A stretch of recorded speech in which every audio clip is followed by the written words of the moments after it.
You think crime has a face, a gun, a threat, a man in a dark alley. It doesn't. It has an office, a handshake, a smile. And by the time you understand how it works, you're already inside it. Level 1, the envelope. It starts with a job. Nothing criminal. Nothing obvious. You're 19. You need money. A man named Dimitri hires you to drive. That's it. Just drive. He sits in the back. You don't ask where you're going. You don't ask what's in the bag on the seat next to him. You drive from a restaurant in Brighton Beach, Brooklyn, to an apartment building in Sheepshead Bay. Dimitri goes inside for 4 minutes. He comes back out, gets in the car, says nothing. At the end of the night, he hands you $400 cash for 3 hours of driving. You don't say a word. You go home. You sleep well. You come back the next day. Level 2, the neighborhood. A week in, you start to notice things. Dimitri's restaurant, Zolotoy Bereg, the Golden Shore, it's never empty. But the food is average. The prices are high. There's no reason for it to be full every single night. Men come in, order coffee, sit for 20 minutes, leave. Nobody eats. You ask one of the waiters, a guy named Pasha, what's going on. Pasha looks at you like you just asked him to jump off a bridge. Drive the car, he says. That's all you do. Drive the car. So you do. But now you're watching. The men who walk in and out, they're not customers. They're paying. The restaurant is a collection point. Every business on a 4-block radius pays a monthly fee to Dimitri. The dry cleaner, the pharmacy, the electronics shop, the jeweler. Protection money. Except nobody calls it that. They call it a membership. And nobody, not one single owner, has ever refused. You start to understand why. Level 3, the test. 1 month in, Dimitri asks you to do something different. He gives you a name, an address, an envelope. Deliver this, he says. Don't open it. Don't be late. The address is a police precinct. You sit in your car for 5 full minutes. Your hands are shaking. Then your phone buzzes. A text from Dimitri. Go. You walk in. You ask for the name. A detective in plain clothes comes to the front. He looks at you, looks at the envelope, takes it, doesn't sign anything, doesn't ask your name, walks back to his desk. You leave. In the car, you sit there for a long moment. That detective isn't investigating Dimitri. He's on Dimitri's payroll. And you just became the man who knows it. That's not an accident. Dimitri now owns a piece of you. And you just passed the test. Level 4, the circle. You're introduced to the others, not all at once, slowly, deliberately. A man named Arkady, who handles the gambling rooms above a billiard hall on Ocean Parkway. A woman named Irina, who runs 3 beauty salons, clean businesses that exist entirely to launder money. A lawyer named Volkov, who has never lost a case involving anyone connected to Dimitri. And then there's Roman. Roman doesn't have a title. Roman doesn't need one. Roman is the person Dimitri calls when words stop working. You shake his hand once. You don't make eye contact twice. The circle is small. The circle is quiet. Nobody announces what they do. Nobody has to. You understand now that this isn't a gang. It's not men with tattoos running corners. This is a structure, a shadow government layered over an entire neighborhood. And you, the driver, are now part of the infrastructure. Level 5. The money. 3 months in, your pay doubles, then doubles again. You're not just driving anymore, you're coordinating. You manage the route schedule. You know which businesses pay on which day. You know which envelope goes where. You open a bank account in your cousin's name. You buy a used car dealership. On paper, you don't own it, but the income flows to you. Every week, clean money hits your account, the kind you can explain, the kind you can build a life on. You buy your mother a new apartment. You tell her you got a promotion. She believes you. And that night, for the first time, the weight of it doesn't feel like guilt. It feels like power. That's the moment they've been waiting for. The moment you stop being an employee and start being an asset. Level 6.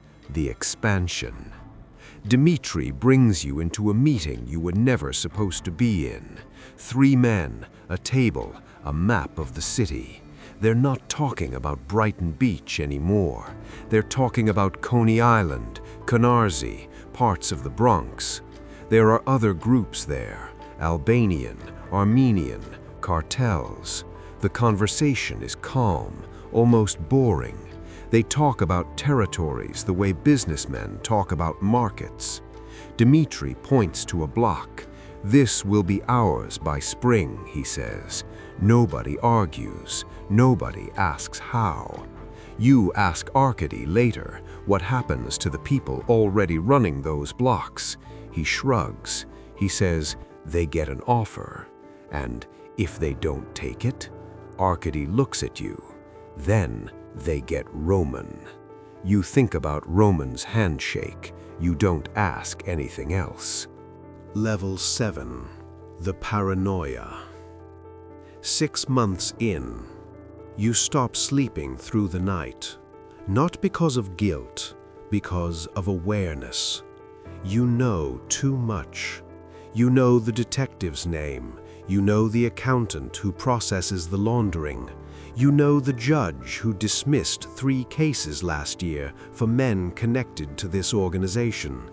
You know what Roman does. You've never seen it, but you know. And you start to realize something cold and permanent. The reason you know all of this is because now they can't let you go. You didn't stumble into information. You were handed it strategically, piece by piece. You are compromised, deeply, permanently, by design. You think about leaving. You open your laptop one night and search for information about witness protection. Then you close it, because you remember something Dimitri said on your very first night. Casual, quiet, almost gentle.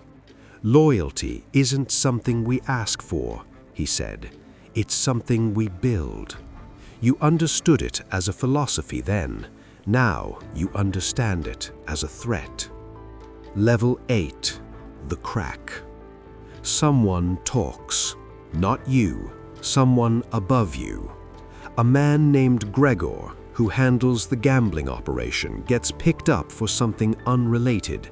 A DUI, stupid, small. But he panics, and in that panic, he gives a name. Not Dimitri's, not Roman's, yours. The FBI shows up at your car dealership on a Tuesday morning. 2 agents, plain clothes, polite. They don't arrest you. They sit across from you in your own office and they lay out a folder. Photographs, transaction records, phone logs. They know almost everything. Almost is the word you focus on. They want cooperation. They want the structure. They want Dimitri. They give you a week to decide. You drive home in silence. You sit in your car in your driveway for 40 minutes. You think about your mother's apartment. You think about Roman. You think about Gregor, who gave your name, and you wonder where Gregor is right now. You haven't heard from him in 4 days. You wonder if anyone else has. Level 9. The choice. You meet with Dmitri. You don't tell him about the FBI. He already knows. Of course he knows. He pours 2 glasses of vodka, slides one to you. "You're a smart man," he says. "That's why I chose you." He looks at you with something that isn't warmth, but looks exactly like it. "Smart men," he says, "know that the people across that table from you cannot protect you. They promise, they always promise. But when it's inconvenient, you disappear." He takes a slow sip. "We don't make promises," he says. "We make certainties." You pick up your glass. You drink. Not because you trust him, but because you've run the calculation, and the math doesn't work in favor of the other side. The FBI can offer you relocation, a new name, a smaller life. Dmitri can offer you something the FBI cannot. Continuation. Level 10. The machine. A year passes. You're not the driver anymore. You manage 4 people who do what you used to do. The territory has expanded. Coney Island, parts of the Bronx, a piece of a city in New Jersey. The structure has evolved. It has real estate holdings, import businesses, a security consulting firm that contracts with city-adjacent organizations. None of it looks like crime. All of it is. And here is the thing nobody tells you about the Russian mafia. It doesn't survive because it's violent. Violence is expensive. Violence draws attention. It survives because it is useful. It provides services the city cannot officially provide. It resolves disputes that courts take too long to settle. It moves money that banks won't touch. It protects businesses in neighborhoods where police don't respond. It fills every gap left by legitimate institutions. And in return, it asks for one thing: not loyalty, not fear, participation. Because once you participate, once you take the envelope, drive the car, deliver the package, you are no longer a citizen of the city. You are a citizen of the structure. And the structure does not have borders. The structure does not have term limits. The structure does not retire. You're 31 years old now. You have a legitimate business on paper, a nice apartment, a car that doesn't draw attention. You have a daughter. She's 2 years old. She doesn't know your name in the way that matters. One night, you're putting her to sleep, and she grabs your finger with her whole fist. And for a moment, just a moment, you see the version of yourself that never answered Dimitri's ad, the version that drove a cab or worked a warehouse or stayed broke and clean. That version is gone. Not killed, not punished, just gone, quietly replaced by this one. The lights in the apartment are warm. Your phone buzzes. It's Arkady. There's a meeting tomorrow. New territory, new structure, new opportunity. You look at your daughter. You look at your phone.